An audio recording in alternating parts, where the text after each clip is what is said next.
Assalamualaikum warahmatullahi wabarakatuh. Perkenalkan, kami dari kelompok 9 yang beranggotakan Priscilla Amanda Sipahuta dengan 3 digit yang terakhir 287, Nabila Cahaya Permata Fitri dengan 3 digit yang terakhir 296, Rizky Nurhidayah dengan 3 digit yang terakhir 300, dan saya Brilianti Penentias dengan 3 digit yang terakhir 324. Di sini kami akan menjelaskan mengenai diagram-diagram yang digunakan untuk perencanaan divisi sales dan marketing pada PT Samsung Electronics Indonesia atau SEINS.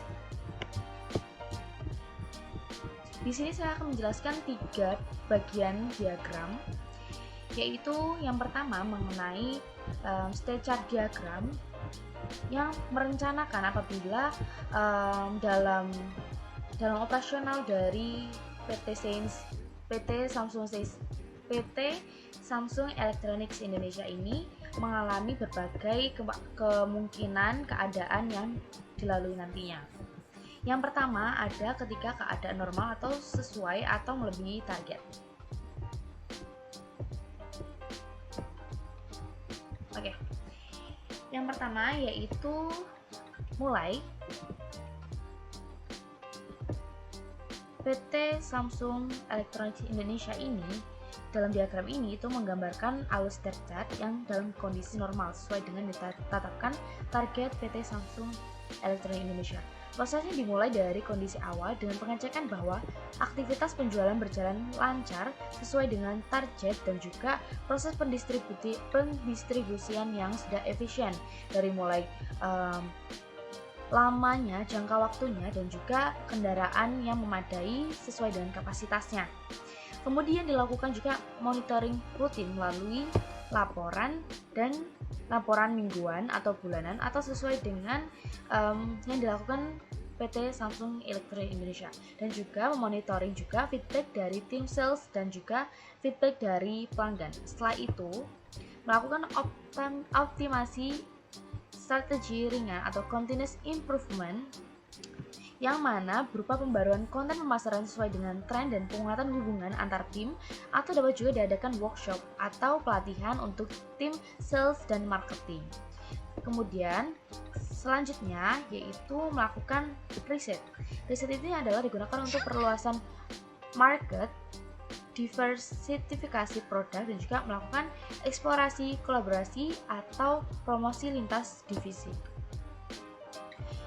Setelah itu proses ini ditutup dengan evaluasi yang mana menyesuaikan antara pertumbuhan apakah pertumbuhan ini tetap stabil atau akan terjadi segala sesuatu yang lainnya. Maka apabila ini stabil, target akan ditingkatkan dan penyesuaian strategi untuk sustain growth atau keberlanjutan pertumbuhan. Kemudian apabila terjadi ketidaksesuaian target atau penjualannya kurang atau tidak memenuhi sesuai dengan target yang ditentukan oleh PT Samsung Electronics Indonesia ini, maka PT Samsung Electronics Indonesia ini pada divisi sales and marketing itu akan mengecek apakah data penjualan itu menurun. Dalam hal ini data penjualan itu menurun, KPI atau Key Performance Integrity itu tidak tercapai atau alarm sistem BI-nya itu mulai aktif. Dan ini telah dideteksi di mana penurunan ini terjadi dan alarm ini sudah mulai aktif, sehingga mereka akan melakukan analisis root cause. Sebentar, mohon maaf.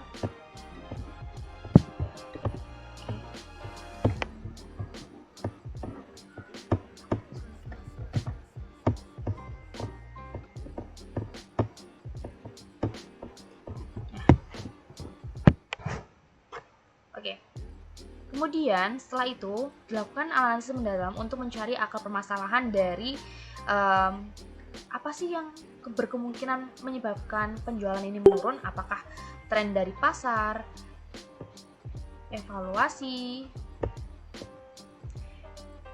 internal, dan juga feedback dari pelanggan seperti apakah adanya keluhan atau ketidakpuasan terhadap produk tertentu atau produk terbaru dari Samsung gitu. Kemudian berdasarkan hasil analis ini diterapkan tindakan korektif melalui kampanye khusus dan pemulihan strategi. Jika penjualan belum menunjukkan peningkatan, divisi akan melakukan transformasi strategis. Transformasinya ini berupa inovasi produk, rebranding, dan juga melakukan kolaborasi dengan influencer yang lebih terkenal daripada sebelumnya. Yang mana agar Samsung dalam tipe tertentu itu dapat diminati oleh banyak pelanggan. Kemudian, namun jika penjualan ini sudah meningkat, maka divisi akan menstabilkan melalui konsolidasi strategi dan pelatihan tim untuk mempertahankan performa dari penjualan.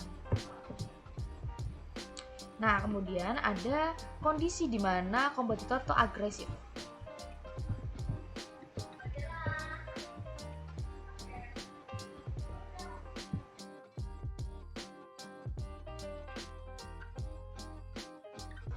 Nah, diagram chart ini menggambarkan alur divisi Sales and Marketing PT Samsung Electronics Indonesia dalam menghadapi kompetitor agresif. Proses dimulai dari tahap monitoring aktivitas kompetitor, yaitu memantau pergerakan pesaing melalui berbagai sektor seperti sosial medianya bagaimana cara dia memasarkan produknya, dan apa sih keterbaruan dari produk dari kompetitor seperti itu. Kemudian ketika aktivitas signifikan terdeteksi, proses dilanjutkan ke menganalisis impact atau dampak dari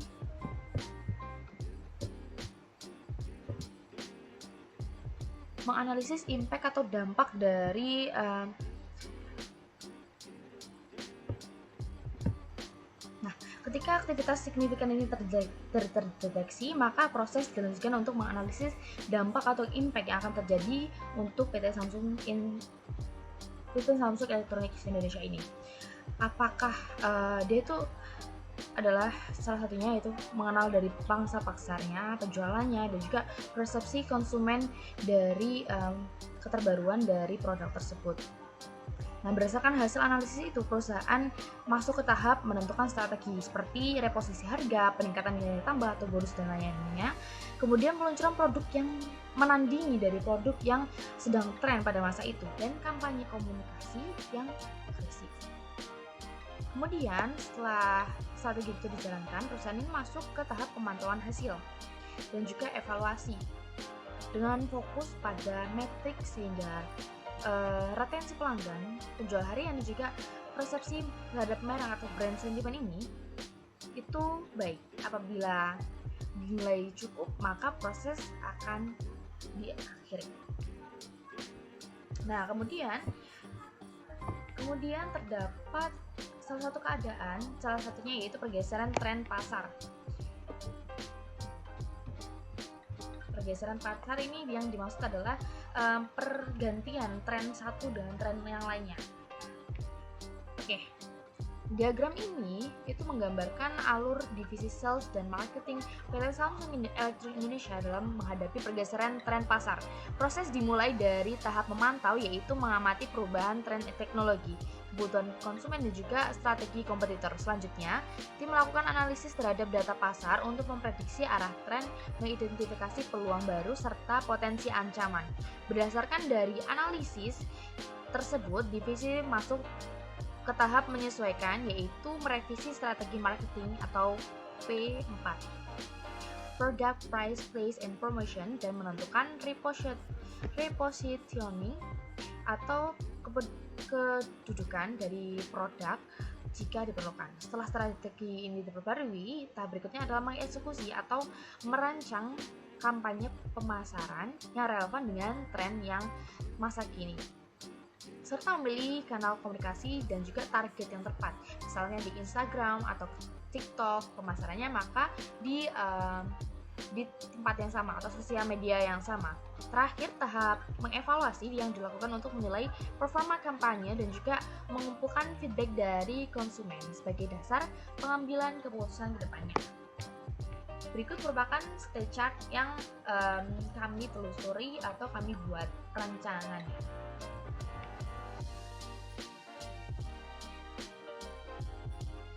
Kemudian komponen diagram.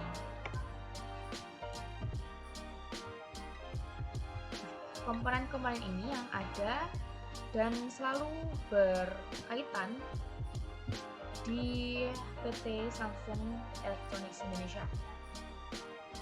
Diagram ini menggambarkan alur proses pemesanan dari pengguna hingga produk dikirim menggunakan sistem yang terintegrasi.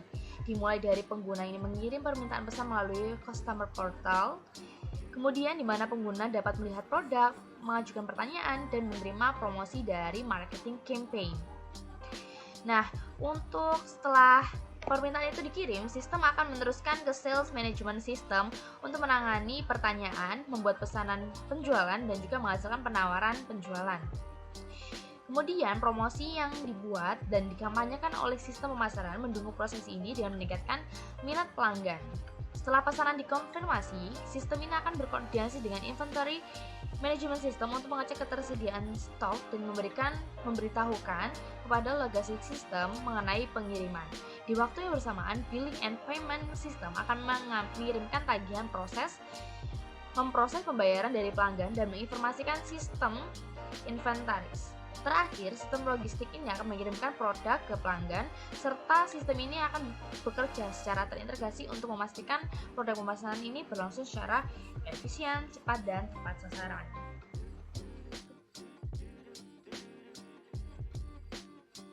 Sistem sequence diagram. Nah, diagram ini tuh merupakan urutan atau sequence diagram ya tentunya, yang menggambarkan alur proses pemesanan produk dari seorang pelanggan hingga produk dikirim dan pembayarannya itu dikonfirmasi. Proses dimulai saat pelanggan itu mengirimkan permintaan informasi atau submit inquiry ini. Nah, ke sistem manajemen penjualan, sales management atau sistem ya. Sistem ini kemudian memberikan notifikasi ke penjual atau sales representative yang memeriksa ketersediaan produk dan menginformasikannya kembali ke sistem. Nah, setelah itu, perwakilan penjualan membuat penawaran penjualan atau sales question dan mengirimkannya ke pelanggan melalui sistem. Bila pelanggan menyetujui dan mengkonfirmasi pembelian, sistem membuat pesanan penjualan atau sales order dan mengirimkan invoice atau faktur. Nah, selanjutnya perwakilan dari penjualan ini meminta pengiriman produk ke bagian logistik. Nah, setelah itu yang kemudian logistik ini akan mengirimkan produk ke pelanggan dan juga menerima invoice. Ini yang bagian ini. Nah, setelah pelanggan itu menerima produk, mereka melakukan pembayaran. Pembayaran ini diketahui oleh sales management system. Dan sistem manajemen itu kemudian mengkonfirmasi pembayaran tersebut kepada perwakilan dari penjualan, itu dengan cara mengkonfirmasi payment atau pembayaran. Nah, apabila ini sudah urut, maka kemungkinan besar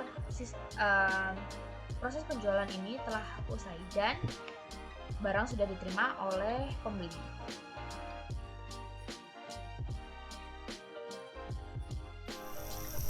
Baik, selanjutnya di sini saya akan menjelaskan tentang activity diagram Samsung. Nah, diagram activity ini menggambarkan alur langkah demi langkah dalam proses penyusunan dan pelaksanaan strategi pemasaran Samsung. Nah, di mana dimulai dari pembentukan tim dan pembuatan perencanaan yang kemudian berlanjut pada penyusunan strategi yang melibatkan penentuan target penjualan dan penetapan harga produk. Nah, setelah itu, strategi ini diimplementasikan dan hasilnya dievaluasi untuk menentukan apakah target ini tuh telah tercapai atau belum. Nah, jika target ini belum tercapai, maka dilakukannya evaluasi dan pengadopsian strategi yang baru. Namun jika target tercapai, maka strategi ini akan dikembangkan lebih lanjut dengan pendekatan personalisasi dan peningkatan loyalitas pelanggan. Nah, proses ini memastikan bahwa strategi yang digunakan terus diperbarui dan disesuaikan dengan dinamika pasar dan kebutuhan konsumen. Di sketch diagram ini ada 3 aktor utama, yaitu strategic management, marketing team, dan sales team, di mana proses dimulai dari strategic management yang membentuk tim dan menyusun perencanaan, Kemudian tim ini menyusun strategi promosi dan menganalisis strategi serta efektivitasnya. Selanjutnya, strategi ini dikembangkan lebih lanjut menjadi strategi berbasis pendekatan personalisasi, di mana marketing team dan sales team ini juga terlibat dalam proses penting seperti menyusun strategi promosi, menganalisis algoritma iklan dan berjualan, serta menentukan target penjualan dan harga produk.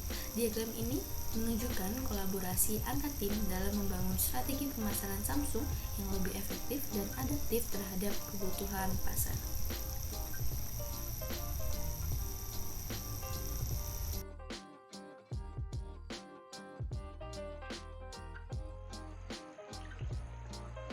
Di sini saya akan menjelaskan tentang objek diagram. Untuk objek diagramnya sendiri, di sini terdapat 9 objek. Yaitu pertama ada strategic management, kedua ada sales team global, ketiga ada sales team lokal, keempat ada marketing digital, kemudian kelima ada marketing event, keenam ada produk, ke-7 ada customer premium, ke-8 ada customer regular, dan kemudian yang ke-9 terakhir ada transaksi penjualan. Nah, dimulai dari strategi manajemen. Strategi manajemen sendiri berperan sebagai pengendali utama dengan atribut divisi, target tahunan, serta fungsi bentuk tim dan evaluasi kinerja. Untuk strategi manajemen mengawasi dan menyetujui anggaran untuk 4 objek utama, yaitu yang pertama adalah mengawasi sales team global, kemudian mengawasi sales team lokal, selanjutnya menyetujui anggaran marketing digital, kemudian menyetujui anggaran marketing event, kemudian dilanjut dengan sales team. Nah, di sini terdapat sales team global yang memiliki struktur dengan atribut produk, fokus, kemudian target penjualan dan wilayah yang akan dipilih, dan fungsinya sendiri ada monitor penjualan, kemudian tetapkan target. Pada sales team lokal sendiri memiliki struktur serupa dengan atribut fokus produk, kemudian target penjualan, kemudian wilayah. Untuk fungsinya sendiri ada monitor penjualan, kemudian menetapkan target. Untuk perbedaannya sendiri yaitu ada pada cakupan pasar, yaitu untuk sales team global memasarkan secara global, sedangkan sales team lokal memasarkan lokal. Untuk contohnya lokal di sini yaitu menjual di Indonesia. Kemudian dilanjut pada bagian marketing. Nah, marketing sendiri di sini untuk marketing digitalnya itu fokus pada kampanye online dengan platform digital sebagai atribut unik. Untuk atributnya sendiri ada kampanye, anggaran, dan platform. Kemudian pada marketing event, di sini marketing event mengelola acara langsung dengan lokasi sebagai atribut, yaitu kampanye, anggaran, dan lokasi. Keduanya memiliki atribut kampanye dan anggaran, tetapi fungsi berbeda. Untuk fungsinya yaitu pada marketing digital terdapat fungsi susun promosi. Mereka yaitu fokus pada menyusun promosi. Kemudian untuk marketing event sendiri fungsinya yaitu analisis efektivitas. Oke. Lanjut pada produk.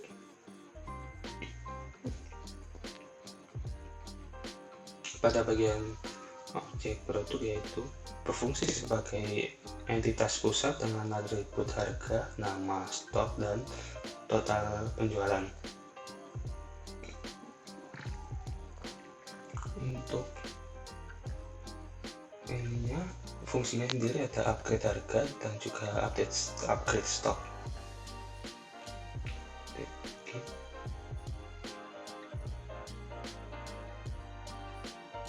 Oke, setelah produk dilanjutkan dengan transaksi penjualan.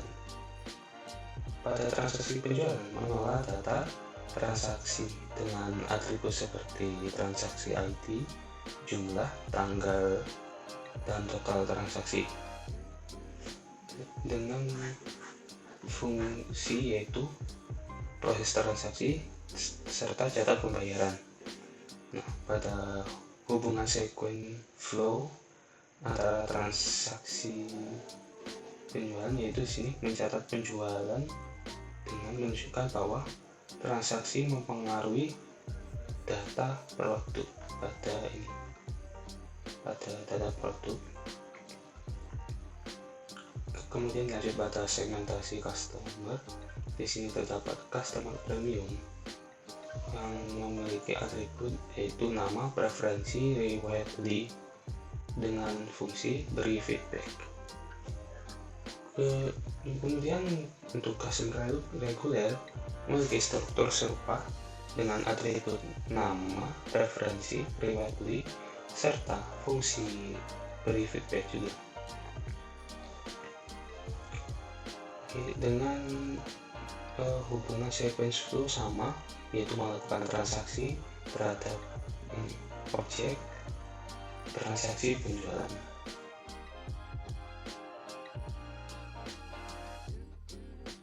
Untuk kolaborasi diagram sendiri di sini menggambarkan alur interaksi antar objek dalam sistem. Yang pertama diawali dengan strategi manajemen. Pada strategi manajemen di sini membentuk tim penjualan melalui pesan sequence flow, yaitu satu bentuk tim yang mengarah ke sales team. Kemudian pada strategi manajemen ini juga mengevaluasi kinerja dengan strategi sama dengan evaluasi kerja. Oke. Kemudian setelah selesai pada strategi manajemen dilanjutkan pada penetapan harga dan stok. Setelah membentuk tim, maka sales team akan menetapkan harga produk dengan sequence flow, yaitu 1.1 tetapkan harga yang mengarah pada bagian produk.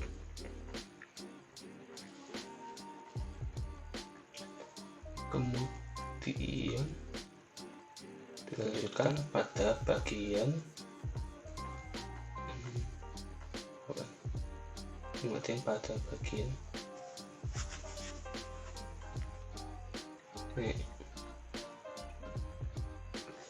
pada bagian strategi manajemen yang memonitor transaksi dengan sequence flow 2 untuk memonitor transaksi.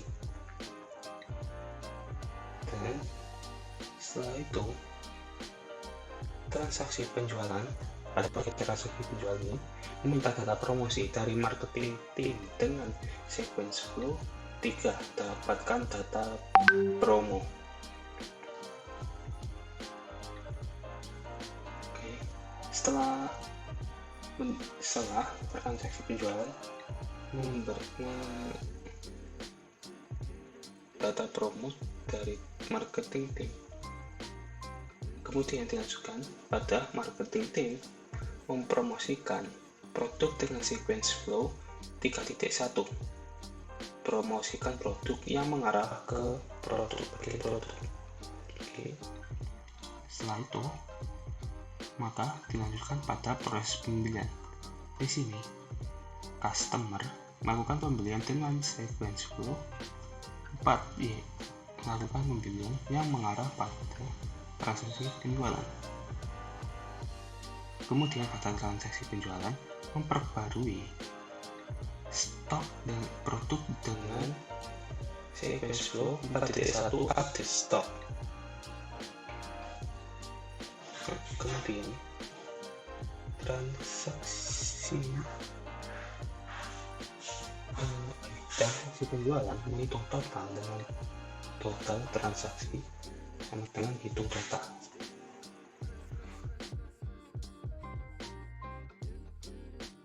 Di sini saya akan menjelaskan kelas diagram.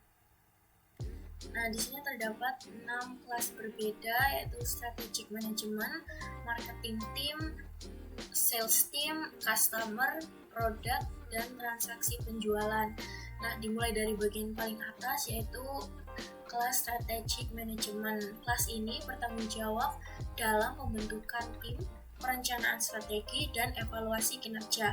Ia berelasi dengan 2 tim utama, yaitu marketing team dan sales team, melalui relasi one to many, yang artinya satu unit strategis dapat membawahi banyak tim marketing dan penjualan.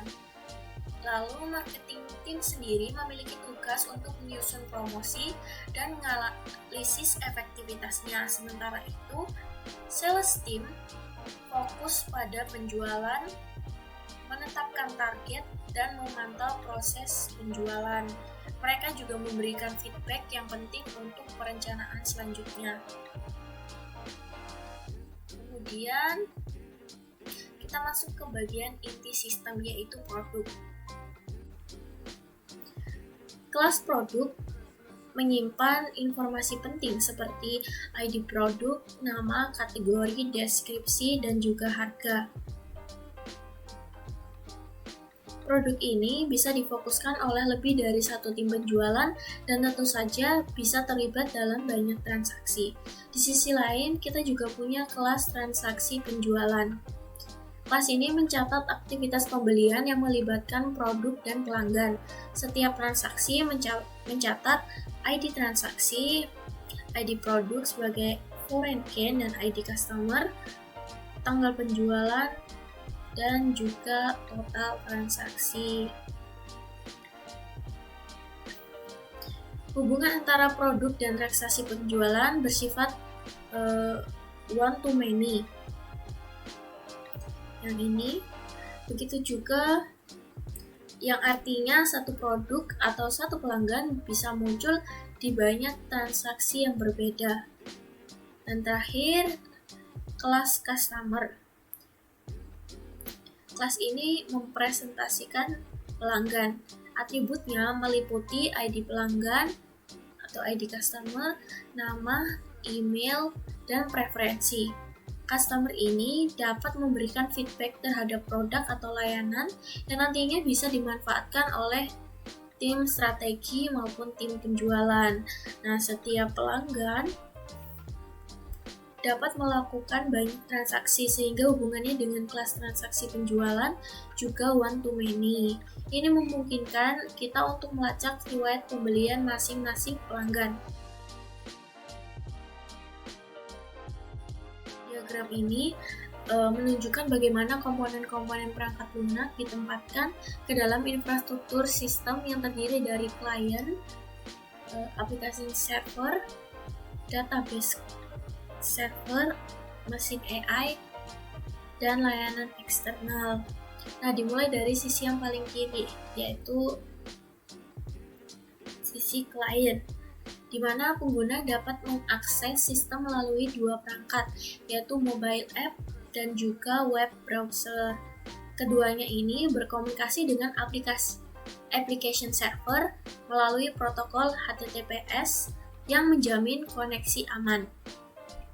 Selanjutnya, di sisi application server terdapat beberapa modul penting seperti CRM modul yang mencakup CRM application, lalu digital marketing engine,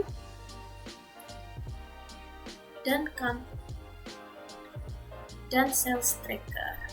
Nah, sales tracker ini digunakan untuk memantau performa penjualan. Semua modul ini saling terintegrasi dan berjalan dalam satu lingkungan aplikasi utama. Application server ini kemudian berkomunikasi langsung dengan database server menggunakan koneksi JDBC atau Java Database Connectivity. Di dalam database server terdapat sistem manajemen basis data yang menyimpan 3 jenis data utama, yaitu customer database, product database, dan juga database history penjualan. Nah, semua informasi ini penting untuk operasi CRM yang disimpan secara terpusat agar mudah diakses dan aman. Untuk meningkatkan fungsionalitas, sistem ini juga terhubung ke sebuah mesin AI melalui REST API atau REST API. Mesin AI terdiri dari 2 komponen utama, yaitu Big Data Analytics yang memiliki analytics model file yang memanfaatkan model analitik untuk mengambil insight dari data. Lalu, The Personalization Module yang memungkinkan sistem memberikan pengalaman pengguna yang dipersonalisasi, dan di dalamnya terdapat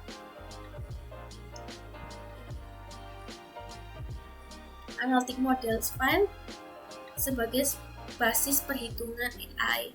Selain itu, sistem juga terintegrasi dengan berbagai external service, termasuk social media APIs, untuk kampanye digital, e-commerce API untuk sinkronisasi data penjualan, dan payment gateway untuk mendukung proses pembayaran. Nah, semua integrasi ini dikelola melalui modul API integrations yang memastikan komunikasi antar sistem berjalan lancar. Dengan pembuatan deployment diagram ini, sistem mampu memberikan layanan yang cepat, aman, dan cerdas, serta mudah dikembangkan lebih lanjut sesuai kebutuhan bisnis.